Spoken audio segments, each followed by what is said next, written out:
Hello everyone, it's teacher Imelda, and today we are going to go through a cultural awareness topic, which is earthquake in Christchurch. And this is a lesson based on Post 2 Unit 3, page 34. So before we go through the reading text, we need to know the objectives for today's lesson. So, in this lesson, you will read about a natural disaster in New Zealand and talk about earthquakes in your country, which is Malaysia. Now let us open our textbook and go to page 34. Cultural awareness, a natural disaster in New Zealand, earthquake in Christchurch. A few years ago, a terrible earthquake happened in the city of Christchurch in New Zealand. It killed 185 people, but Jay Watson had a lucky escape. So what does this mean?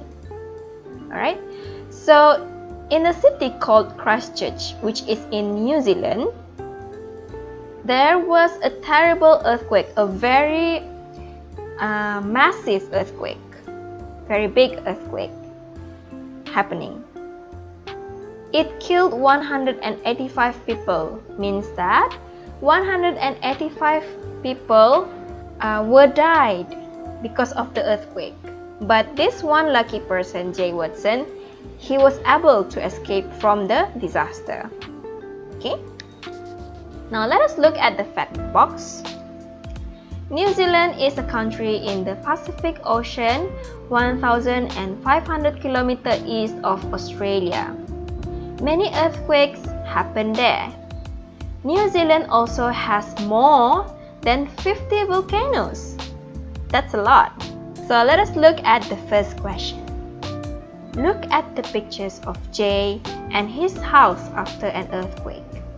Can you guess where he was when the earthquake happened? Now let us look at the house. This is terrible, isn't it? It is terribly damaged due to the earthquake. And can you guess where was Jay when the earthquake happened? I think he was in the kitchen cooking for lunch when the earthquake happened. So let us see if my guessing is correct. Okay? So before we go through any text, any reading text, we need to know the words first so that we can understand what is being said in the story or the interview. Alright, so the first word that we have here is shake. It means tremble or vibrate. Drill means training. For example, like fire drills or earthquake drills. Okay, what happens when we undergo a fire drill? There will be a siren, and then the teacher will assist you to come out of the building and assemble in an assembly point. Okay, that is a kind of drill. Same goes to earthquake. When we have earthquake, maybe we need to go under a table, or we need to protect ourselves from the wall which are falling.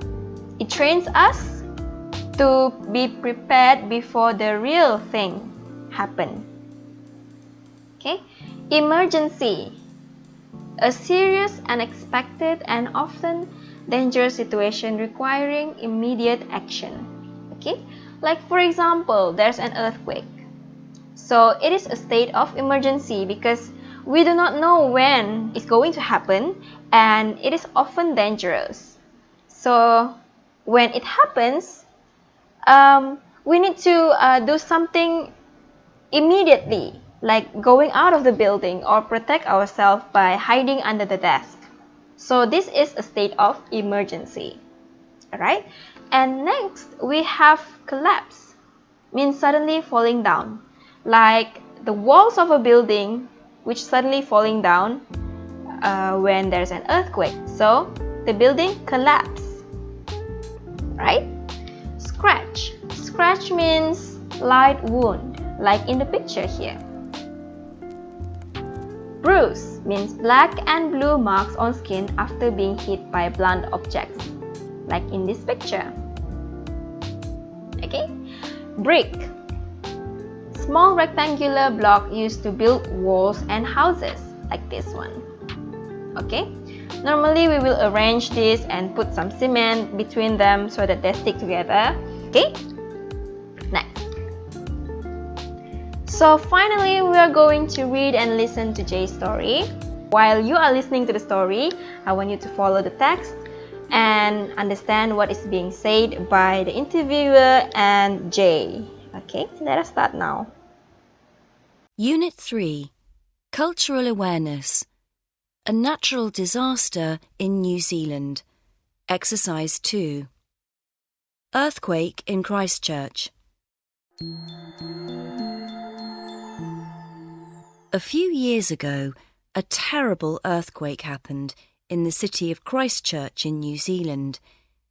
It killed 185 people, but Jay Watson had a lucky escape. What were you doing when the earthquake happened? I wasn't at school that day because I was sick. I was sitting on my bed when I heard a terrible noise and the whole house started shaking. What did you do? I realised it was an earthquake, so I quickly got down on the floor between my bed and the wall. I thought that was the safest place. At school, we often have earthquake drills, so we know what to do in an emergency. What happened next? Suddenly, the wall of my bedroom collapsed and I fell out of the house. I fell about 10 metres from the second floor of the house into the front garden. Were you hurt? At first, I thought I was seriously injured, but I actually only had a few scratches and bruises on my back. I was really lucky. How did you feel? Scared. And not just because of the fall. Lots of bricks fell on top of me while I was lying on the ground. Our next-door neighbour, who was a firefighter, pulled me out from under the bricks. My mum couldn't believe that I was alive. How did your life change because of the earthquake? Well, we had to move to a new house because there was so much damage to our old one. It's in a different area, but I still go to the same school.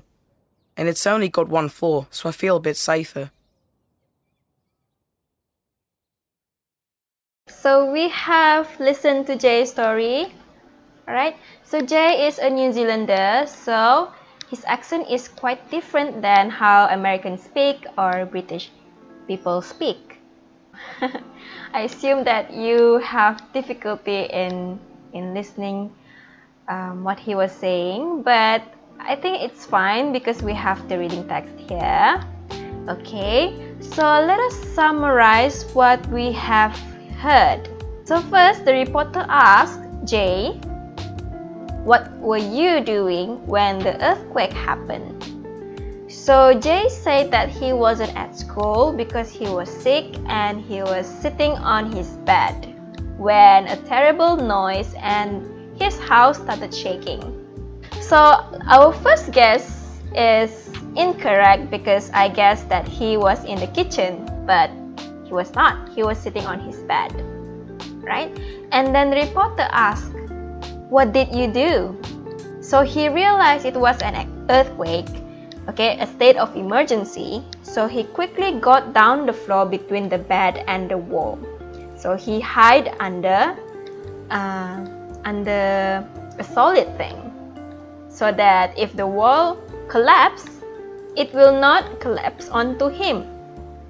Okay, so he thought that it was the safest place. At schools, they often have earthquake drills, so they know what to do in an emergency. And then the reporter asked, what happened next? Suddenly the wall of his bedroom, Jay's bedroom, collapsed, okay, fall down. And then he fell out of the house, okay? From inside the house, he was thrown out of the house. He fell about 10 meters. Okay, can you imagine how long that was? From the second floor of the house into the front garden, which is maybe in the ground floor, outside of the house. So can you imagine how far that was?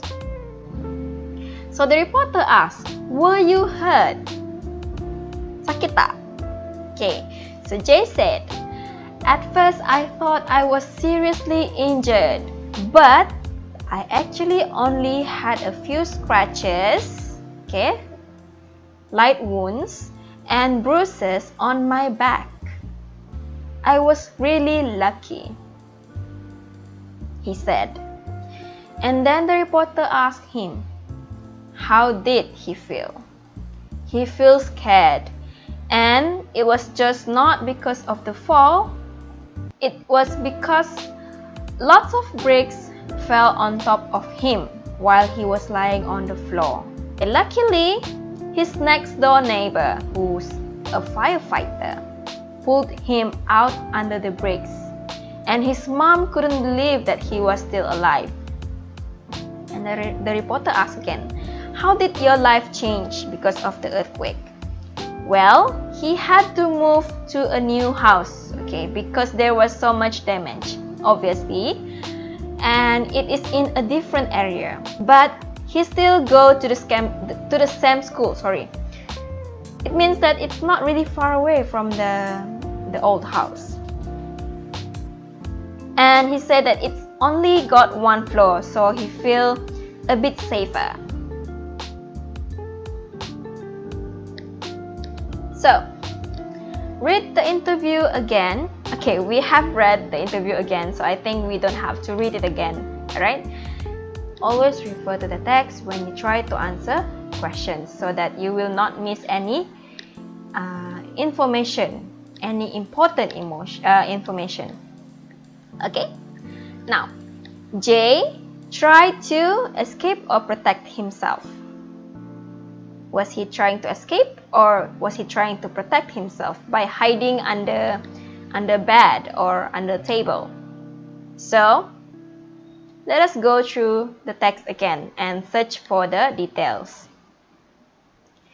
Okay, so he realized it was an earthquake, so he quickly got down on the floor between the bed and the wall. So he was protecting himself instead of escaping or going out of the house. Okay, so question number 1 is settled.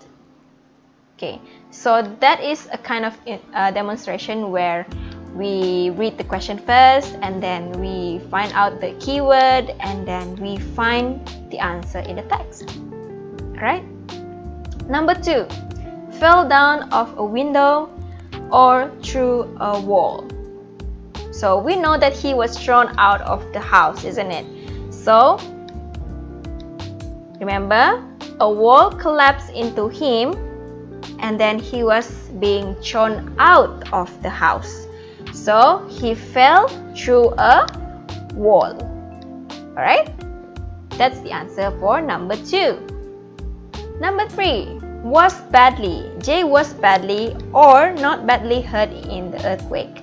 So just now we have read that he thought that he was badly injured, but luckily he only had a few scratches and bruises on his back.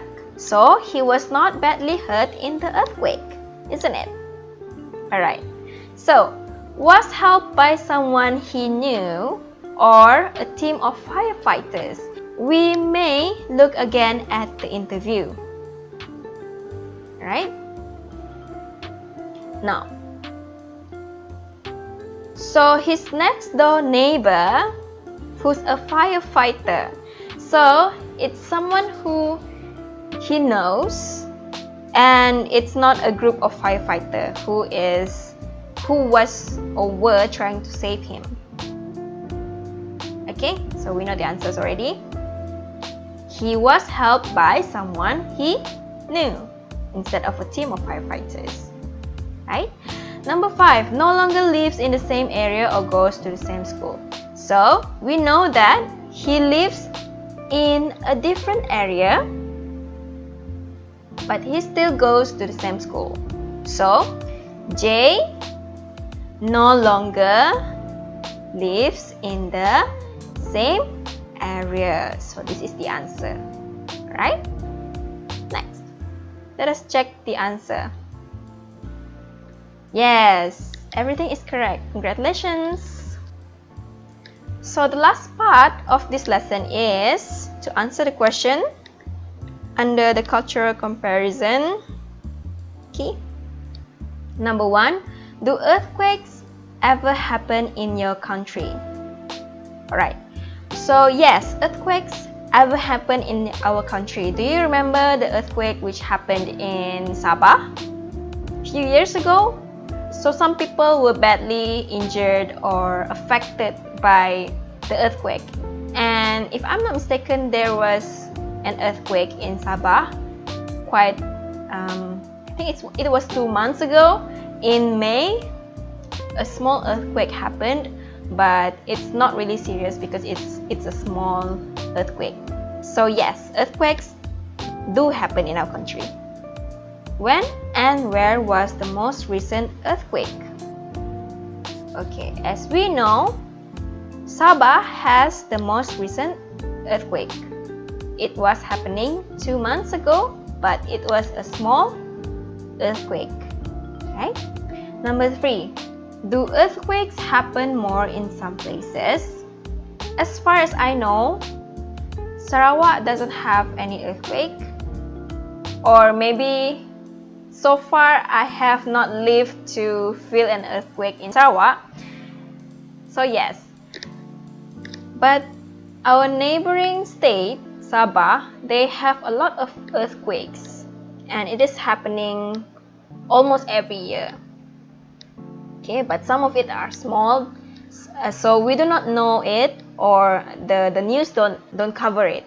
So some places, although we are living in the same country, some places have earthquakes more often than our state, Sarawak. So the answer is yes. Earthquakes happen more in some places. That's the answer for number 3. Okay, that's the end of the lesson. Thank you for watching. And if you have any question regarding the lesson, please do leave a comment down below. Alright, that's all. Thank you. Bye-bye.